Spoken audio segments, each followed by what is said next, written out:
ایک اور بڑی باریک بات اس فتنے میں یہ ہے کہ یہ جو بیان دلوایا گیا ملالہ یوسفزئی سے، مجھے اس بات کی سمجھ نہیں آتی کہ نکاح کرنا کیوں ضروری ہے۔ اگر دو لوگوں نے ساتھ میں رہنا ہے تو پارٹنر بن کے بھی زندگی گزار سکتے ہیں۔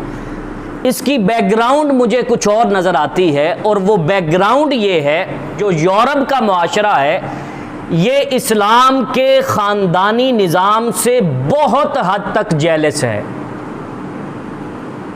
اس کی وجہ کیا ہے؟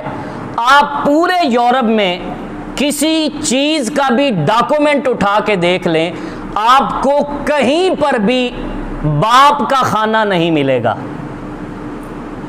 میں سچی بات پوری تحقیق کے ساتھ آپ تک پہنچا رہا ہوں۔ ان کے ڈاکومنٹس میں باپ کا کھانا ہی نہیں، کیونکہ باپ کا پتہ ہی کوئی نہیں۔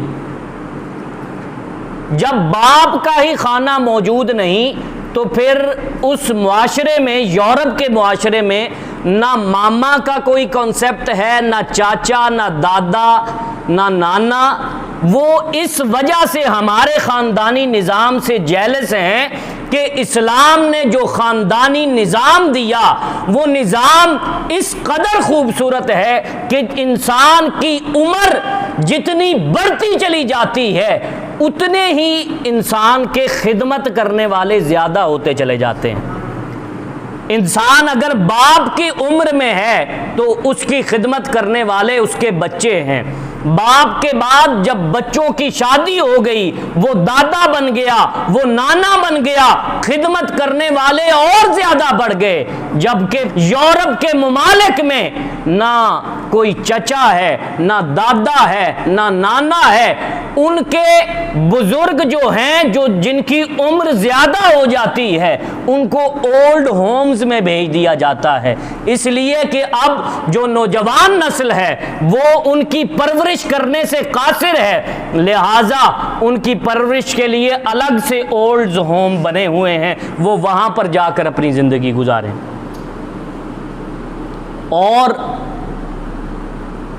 یہ بات بڑی اہم ہے کہ پاگل خانوں کی تعداد یورپ میں اس قدر زیادہ ہے کہ ہر شہر میں 2 3 پاگل خانے ہیں۔ اس کی وجہ کیا ہے؟ اس کی وجہ یہ ہے کہ نکاح تو ان میں ہے ہی نہیں۔ ان میں وہی ہے جو ملالہ یوسفزئی صاحبہ کہہ رہی ہیں کہ نکاح کرنے کی کیا ضرورت ہے، ان میں نکاح نہیں ہے۔ تو اب جو شادی کر کے ایک بندھن میں بنتا ہے اس کے کچھ تقاضے ہوتے ہیں، لہٰذا وہاں پر جانوروں والا ریلیشن ہے کہ جانور کا دل کرے وہ کسی بھی جانور کے ساتھ اپنی جنسی تکمیل کر سکتا ہے، لہٰذا یہاں پر یورپ کے معاشرے میں ایسا ہی ہے۔ تو پھر ڈپریشن، ذہنی ٹینشن، ذہنی دباؤ اس قسم کا زیادہ ہوتا ہے کہ ہر شہر میں 2 3 پاگل خانے ہیں۔